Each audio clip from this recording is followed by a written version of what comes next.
Sözünü buzmağına. Ne başladın? Canı, жылыңыздар менен.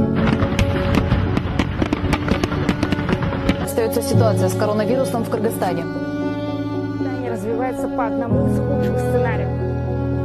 Известным проповедником и бывшим муфтием страны Чубак Ажи Жалилов умер от пневмонии в 45 лет. So far from seeing home, I stand out here alone. Am I asking for too much?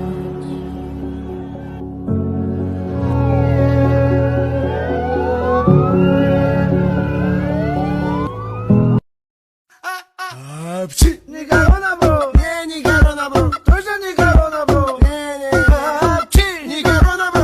Hey, neni kuyu kuştaçı. Минимум расслофи, минимум стресса. Тачи пресс классик, то есть минимум гекста. Универсал командасы Супер Инфо мезгилден артта калба, Супер Чекит KG, Sexy baby.